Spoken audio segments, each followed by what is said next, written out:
Halo guys, kembali lagi bersama saya Wenda Surya Lugina NPM 121020621 dari kelas 2I Manajemen Pemasaran. Tujuan video ini dibuat yaitu untuk memenuhi tugas mata kuliah Manajemen Inovatif mengenai materi memperbaiki kompetensi. Langsung kita simak aja videonya guys.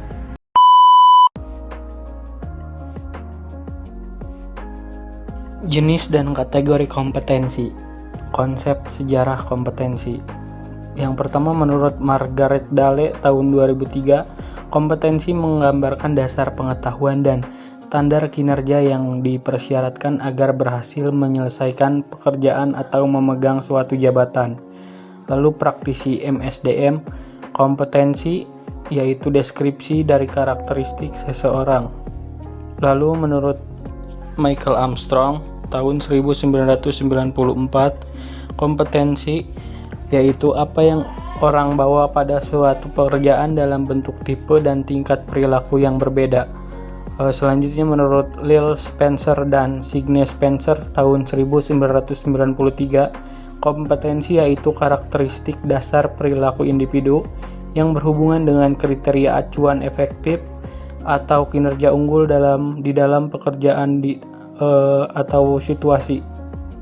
Lalu menurut N.C. Vicky dalam Margaret Dale tahun 2003, kompetensi yaitu kemampuan untuk menjalankan aktivitas dalam pekerjaan. Menurut Training Agency tahun 1988, kompetensi yaitu kemampuan untuk menjalankan aktivitas dalam pekerjaan atau fungsi sesuai dengan standar kerja yang diharapkan. Lalu menurut McClellan tahun 1993, kompetensi yaitu karakteristik dasar personal yang menjadi faktor penentu sukses tidaknya seseorang dalam mengerjakan suatu pekerjaan atau situasi. Lalu menurut SK Kepala BKN tahun 2003, kompetensi yaitu kemampuan dan karakteristik yang dimiliki seseorang pegawai negeri sipil yang berupa pengetahuan, keterampilan, dan sikap perilaku yang diperlukan dalam tugas jabatannya, sehingga PNS tersebut dapat melakukan tugasnya secara profesional, efektif, dan efisien. Komponen kompetensi. Motif menggerakkan, mengarahkan, dan menyelesaikan perilaku terhadap tujuan atau kegiatan tertentu. Lalu yang kedua, traits, karakteristik fisik dan respons konsisten terhadap berbagai situasi atau informasi. Selanjutnya, self-concept, nilai, sikap, nilai, dan citra diri seseorang. Lalu ada knowledge, pengetahuan atau informasi seseorang dalam bidang spesifik tertentu. Lalu ada skill, kemampuan untuk melaksanakan tugas fisik tertentu atau tugas mental tertentu. Perlunya kompetisi diperbaiki. Determinan yang mempengaruhi atau membentuk kompetensi. Yang pertama ada kepercayaan dan nilai. Kepercayaan dan nilai seseorang terhadap sesuatu sangat berpengaruh terhadap sikap dan perilaku seseorang. Lalu ada keahlian atau keterampilan. Aspek keahlian atau keterampilan ini memegang peran penting dalam membentuk kompetensi. Selanjutnya ada pengalaman. Pengalaman merupakan elemen penting dalam membentuk penguasaan kompetensi seorang terhadap tugas. Lalu karakteristik personal. Karakteristik kepribadian seseorang turut berpengaruh terhadap kompetensi seseorang. Selanjutnya ada motivasi. Motivasi seseorang terhadap suatu pekerjaan atau aktivitas akan berpengaruh terhadap hasil yang dicapai. Selanjutnya ada isu emosional. Hambatan dan blok emosional sering membatasi penguasaan kompetensi. Lalu yang terakhir, kapasitas intelektual. Kapasitas intelektual seseorang akan berpengaruh terhadap penguasaan kompetensi. Tingkat perbaikan kompetensi. Yang pertama yaitu mudah diperbaiki, mengembangkan orang lain, efisiensi, produksi, kerja tim, keahlian teknis, orientasi, pelayanan, dan mengelola kinerja.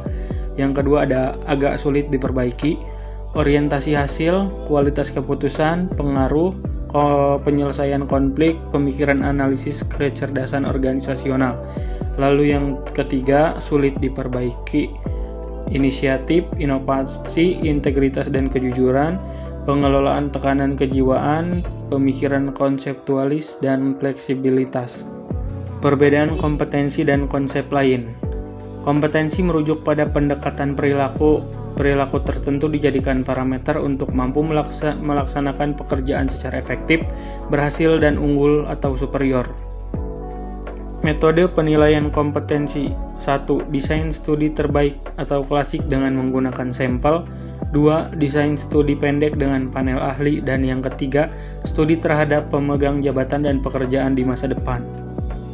Rancangan studi.